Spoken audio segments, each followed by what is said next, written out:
Itu. Terus yang kedua, pemberontakan petani Banten, ada tahunnya juga ya. 1888. Itu jadi kira-kira menceritakan apa?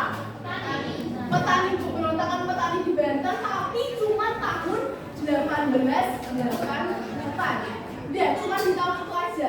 Buku yang ketiga, Jejak Mataram Islam di Yogyakarta. Kira-kira menceritakan apa? Kalau jejak itu identik sama apa? Kalau jejak peninggalan, prasasti, apapun itu, peninggalannya Mataram Islam di Yogyakarta. Ada tahunnya enggak? Enggak. Tapi bisa disimpulkan itu cuma peninggalannya Mataram Islam yang ada di Yogyakarta aja. Oke, kita ke slide selanjutnya. Diakronik dalam sejarah. Oke, sejarah adalah ilmu yang mempelajari gejala-gejala yang memanjang dalam waktu, tapi terbatas dalam ruang. Ada yang punya pendapat kalau itu maksudnya kayak gimana? Ada yang mau berpendapat? Memanjang dalam waktu, tapi terbatas dalam ruang. Di video pembelajaran yang udah anak-anak tonton tadi juga, diakronik itu membahas soal waktu. Urutan peristiwa. Di poin kedua, berbeda dengan ilmu sosial yang lain, bersifat kontinuitas atau berkelanjutan. Waktu itu kira-kira maju atau mundur? Maju. Contohnya di buku yang tadi, Asia dalam kurun niaga 1450 sampai 1680. Itu dari tahun yang paling kecil ke tahun yang paling besar. Dari awal sampai akhir gitu. Gak mungkin mundur gitu kalau misalnya ngomongin sejarah. Paham ya? Oke, topik yang dibahas adalah peristiwa-peristiwa yang melintasi perjalanan waktu, mengandung konsep kronologis berdasarkan urutan waktu dan periodisasi berdasarkan urutan peristiwa. Kita ke slide selanjutnya. Coba dibaca Rizky, yang kronologi Riz. Yang keras Riz. Lagi paham ya? Urutan waktu. Jadi yang paling kecil sampai yang paling besar, dari yang awal sampai yang akhir. Bu Fran, coba baca periodisasi. Membabakan peristiwa. Jadi kalau kronologi itu urutan waktu. Kalau periodisasi itu bedanya peristiwa-peristiwa yang berkaitan, yang masih inline, yang kira-kira masih sejalan bahasannya itu dijadikan dalam satu periode.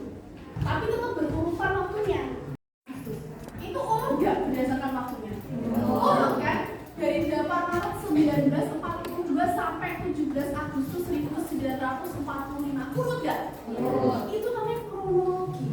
Jadi kalau kronologi itu kamu melihat sebuah peristiwa, misalnya proklamasi, gimana kok proklamasi itu terjadi? Kamu urutin dari belakang. Dari tahun ini tuh ada apa dulu? Gitu loh. Kita next slide.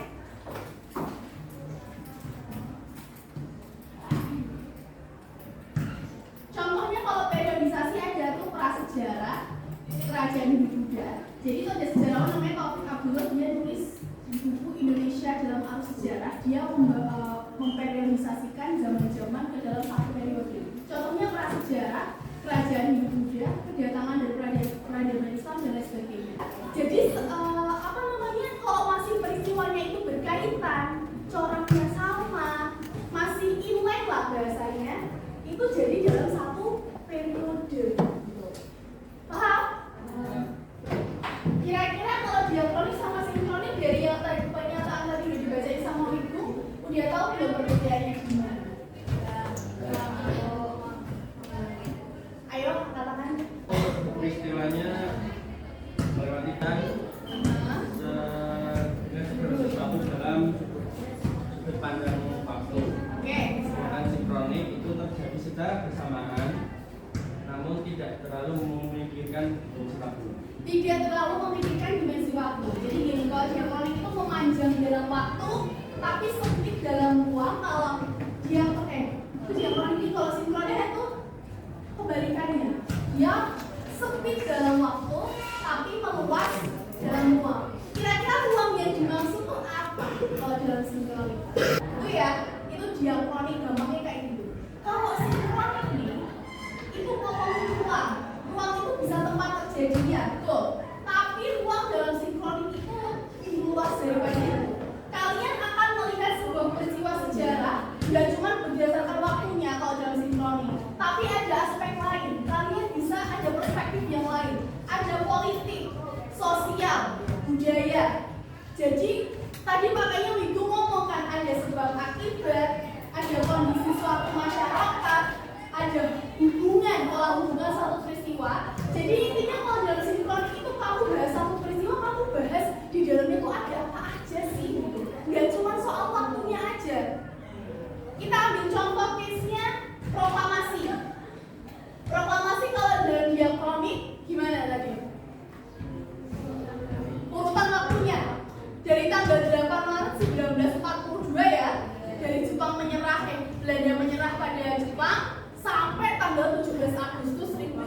1945 itu proklamasi dalam cara berpikir diakronik. Tapi kalau dalam sinkronik ngomongin proklamasi, yang kamu bahas tuh gini, proklamasi itu terjadinya di mana?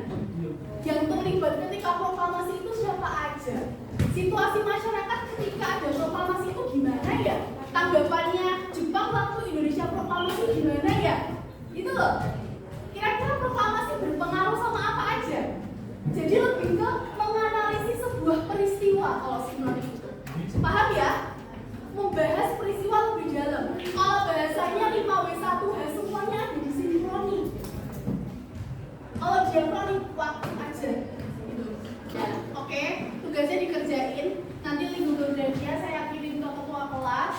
Yang nggak masuk siapa hari? Zora sama Khair. Raffi ya.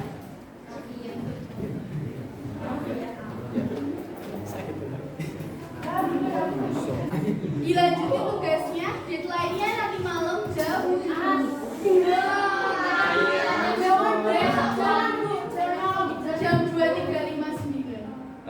Bu, aku buat kalau sekarang 12.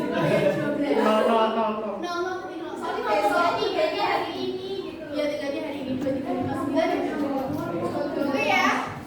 Kita akan belajar hari ini. Semoga Amin. Semoga pelajaran hari ini bisa kasih insight yang lebih masif buat teman-teman. Semoga paham sama materinya. Amin. Sekian dari saya. Salah kata mohon maaf. Wassalamualaikum warahmatullahi wabarakatuh. Waalaikumsalam warahmatullahi wabarakatuh.